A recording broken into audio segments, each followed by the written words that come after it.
네, 안녕하세요. 하승민입니다. 오늘 A 라이브 시간에는 생활 독소, 그리고 체내 독소의 제거에 도움이 되는 영양소, 그리고 독소를 제거하면 다이어트가 훨씬 더 수월해지는데요. 다이어트에 도움이 되는 기능성 성분의 작용 기전 등에 대해서 말씀드리도록 하겠습니다. 네, 우리 생활 주변에는 우리가 알지 못하는 사이에 많은 유해 물질들이 우리 몸으로 침투하고 있죠. 그래서 생활 독소라는 표현을 사용하기도 합니다. 각종 환경 오염 물질을 포함해서 세균의 독소, 바이러스, 또 농작물에 잔류되어 있는 농약이나 비료, 심지어 가공식품이나 인스턴트 식품에도 각종 인공 화합물들이 사용되고 있습니다. 적은 양이라서 우리 몸에 직접적인 피해를 유발하지는 않지만 계속 조금씩 축적이 되면 건강에 해로운 영향을 미치게 되는 것이죠. 미국 국립표준기술연구소 연구팀은 지난 4월 20일 환경과학기술 저널에 발표한 논문을 통해서 일회용 컵과 식품용 나일론백에서 리터당 조 단위의 나노플라스틱 조각이 용출되고 있다고 밝혔습니다. 나노플라스틱은 지름이 100나노미터, 1나노미터는 100만 분의 1mm 정도인데요. 100나노미터 미만의 아주 작은 플라스틱을 나노플라스틱이라고 하는데 지름이 5mm 미만의 미세 플라스틱보다도 훨씬 더 작습니다. 영국에서는 일회용 종이컵과 초순수를 사용했는데요. 초순수는 오염물질을 완전히 제거한 깨끗한 물입니다. 22도씨의 경우에는 20분 후에 리터당 2조 8천억 개의 나노플라스틱이 용출되었고요. 100도씨의 물의 경우에는 리터당 5조 1천억 개의 나노플라스틱이 용출되었습니다. 식품용 비닐팩도 마찬가지였습니다. 미국 식품의학처에서는 식품용 나일론의 경우 25도씨에서 용출되는 양이 무게의 1% 미만이면 안전한 것으로 정하고 있는데 이번 실험에서는 25도씨에서 0.1%, 90도씨에서는 0.28%가 용출이 돼서 기준보다는 크게 낮았지만 연구팀은 이번 실험 결과가 소비자들이 일상생활에서 사용하는 제품이 사람의 건강에 위험할 수 있는 나노입자의 중요한 공급원일 수 있음을 보여준다라고 경고했습니다. 무엇보다 이번 연구에서 측정된 나노플라스틱의 평균 크기가 30에서 80나노미터로서 척추동물의 세포 내로 들어갈 수 있는 크기인 것으로 확인되었다는 것이 심각한 문제로 지적이 되었습니다. 다양한 생활 독소들은 우리 몸에 침투했을 때 만성 염증을 유발시키고 대량의 유해산소를 발생시켜서 질병의 원인이 될 수 있습니다. 미토콘드리아 손상, 면역 기능 저하, 또 호르몬 체계 교란, 혈관 및 장기 손상, 만성 피로 증후군, 과민성 대장 증후군, 아토피, 피부염 등이 발생할 수 있다고 하는데요. 독성 물질들은 대부분 지방 친화적인 물질이어서 동물의 지방 조직에 축적이 되고요. 최종적으로는 사람의 몸에 농축되어서 더 높은 농도로 쌓이게 되는 것이죠. 사람의 몸은 이와 같은 독소를 중화시키기 위해서 지방을 더 많이 축적을 하게 됩니다. 현대인들에게 비만이 많은 이유가 식생활의 문제도 있지만 이와 같이 생활 속에 독소가 쌓이면서 지방을 더 많이 필요로 하기 때문이라고 전문가들은 지적을 하고 있습니다. 그래서 독소를 줄일 수 있다면 체지방도 줄일 수 있다는 논리가 성립하게 되는 것이죠. 지상파에서도 말씀드린 내용의 프로그램을 방영한 적이 있습니다. SBS 스페셜 461회 자궁의 경고편에서는 바디버든이라는 용어를 소개했는데 우리 몸이 독성 물질에 부담을 안고 있다는 뜻입니다. 독소들은 지방 조직에 쌓이게 되는데요. 다이어트를 해서 지방을 줄이면 상대적으로 독소의 농도가 올라가게 되고요. 이렇게 되면 우리 몸은 독소의 농도를 낮추기 위해서 다시 지방 합성을 촉진하게 된다는 것입니다. 다이어트를 해도 독소를 줄이지 않으면 다시 원래의 상태로 돌아가게 된다는 것이죠. 그래서 독소를 줄이는 것이 다이어트의 첫 번째 단계가 되어야 한다. 즉 디톡스 다이어트의 이론적 배경이 되었습니다. 그렇다면 독소를 줄이기 위해서는 어떻게 해야 할까요?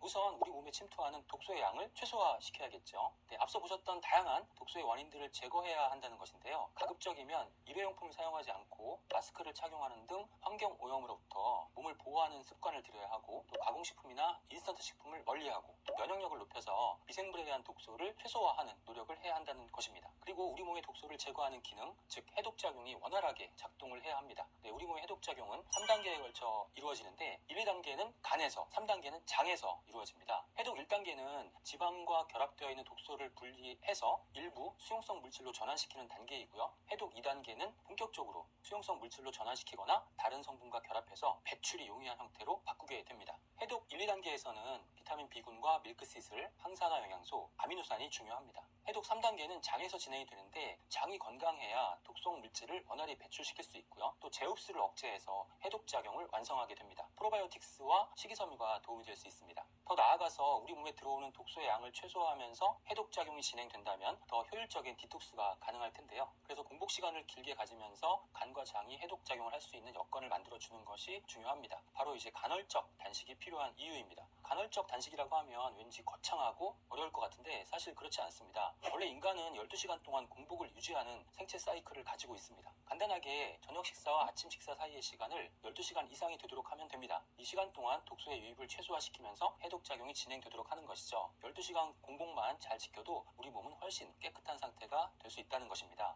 네, 지금 보시는 화면은 우리 몸 안에서 에너지의 흐름을 보여주는 내용입니다. 각 단계에서 탄수화물이나 지방의 흡수, 축적을 억제하는 기능성 성분에 대한 부분이 포함되어 있는데요. 독소를 줄이고 지방을 줄이게 되면 효과적인 다이어트가 가능한 체질로 바꿀 수 있습니다. 지금부터 다이어트 기능성 성분의 작용에 대해서 살펴보도록 하겠습니다. 탄수화물의 과잉 섭취는 탄수화물이 지방으로 바뀌어 축적되기 때문에 비만의 원인이 될 수 있습니다. 탄수화물은 소화 효소에 의해서 단당류, 단위로 분해되어야 흡수가 될 수 있는데 강낭콩 추출물에 함유되어 있는 파세올라민 성분은 탄수화물 분해 효소의 작용을 방해해서 탄수화물의 흡수를 억제하는 데 도움이 됩니다. 키토산을 동물성 식이섬유라고 부르기도 하는데요. 키토산과 식이섬유는 음식물 중에 콜레스테롤, 지방, 당분, 또 그 밖의 유해 물질들을 흡착해서 대변으로 배출시키는 역할을 할 수 있어서 체지방 감소 효과를 기대할 수 있는 영양소입니다. 식이섬유의 경우에는 수분을 다량 흡수하기 때문에 원활한 배변 활동에도 도움이 됩니다. 열대식물인 가르시니아 캄보지아에 함유되어 있는 HCA, 하이드록시 시트릭 액시드라고 하는데 이 물질은 탄수화물이 지방으로 바뀌어서 축적되는 것을 억제합니다. 그림에서 보시는 것처럼 과잉의 탄수화물은 지방으로 전환되는데 이 과정을 돕는 이런 효소의 작용을 HCA가 방해하는 기전을 통해서 지방 축적을 억제하는 것이죠. 탄수화물의 과잉 섭취로 비만이 되는 경우에 도움이 될 수 있겠습니다. 우리 몸에 쌓이는 지방을 연소시키기 위해서는 지방을 미토콘드리아로 이동시켜야 하는데요. 이러한 역할을 하는 것이 바로 L카르니틴입니다. L카르니틴이 부족하면 지방을 미토콘드리아로 이동시키지 못하기 때문에 지방을 분해할 수 없습니다. L카르니틴을 직접 보충하는 것이 체지방 분해에 도움이 되고요. L카르니틴을 합성하는 데 꼭 필요한 영양소가 바로 비타민 C인데요. 비타민 C가 부족하면 L카르니틴이 제대로 만들어지지 않아서 지방을 연소시키는 데 어려움이 나타날 수 있습니다. CLA, 공액 리놀레산은 지방을 직접적으로 제거하는 데 필요하죠. 지방은 지단백의 형태로 체내에서 이동하는데 지단백 분해 효소에 의해서 지방이 분해되고 지방 조직에 축적이 되겠죠. 지단백 분해 효소를 CLA가 억제해서 지방 축적을 방해합니다. 또 CLA는 카르니틴 전이 효소를 활성화시키게 됩니다. 이렇게 되면 앞서 말씀드렸던 L카르니틴이 잘 만들어지게 되면서 지방 분해를 촉진시킬 수 있습니다. 또 CLA는 지방세포의 자멸사를 유도해서 직접적으로 지방을 제거하는 데 도움이 됩니다. 우리 몸의 지방 조직에는 갈색 지방 조직, 백색 지방 조직이 있습니다. 갈색 지방 조직은 지방을 많이 연소시킬 수 있고요. 백색 지방 조직은 지방을 주로 저장하는 역할을 합니다. 어렸을 때에는 갈색 지방 조직이 어느 정도 체내에 분포하는데 나이가 들어서 성인이 되면서 갈색 지방 조직은 점점 적어져서 거의 없다고 보시면 됩니다. 각 지방 조직에는 UCP라는 단백질이 존재하는데 이 단백질은 세포에서 열을 발생시키는 단백질로 알려져 있습니다. 지방으로 축적될 수 있는 과잉의 에너지를 열 발생을 통해서 소모하게 되는 것이죠. 특히 백색 지방 조직의 UCP 단백질은 세포에서 열 발생을 증가시키는 작용 외에도 식욕 감소, 인슐린 분비 증가, 지방 축적 억제 효과도 기대할 수 있습니다. 시네트롤 성분이 이 UCP 단백질을 활성화시키는데 이는 결국 전체적인 세포의 기초 대사량을 증가시키는 결과로 나타나기 때문에 다이어트에 도움이 될 수 있습니다.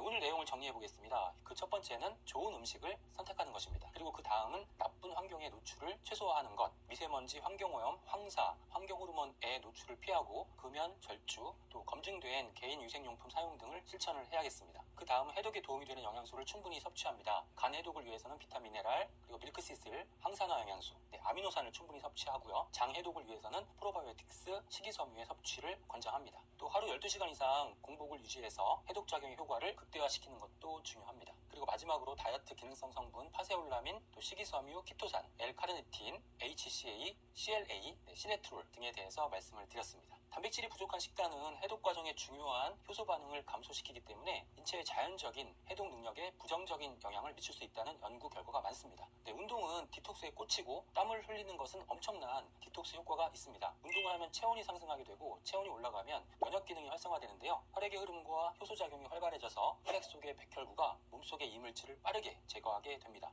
땀을 통해서 피로 물질인 젖산 등이 함께 빠져나오고요. 몸 안에 축적된 중금속이나 화학 물질 등의 독소가 배출이 되죠. 그렇게 되면 체내의 독소가 감소하기 때문에 독소를 중화시키기 위한 중성지방도 함께 줄일 수 있습니다. 생활 독소를 멀리하는 습관, 그리고 체지방 축적을 억제하는 운동과 영양소의 충분한 섭취로 더욱 건강한 생활 하시기를 기원합니다. 경청해 주셔서 감사합니다.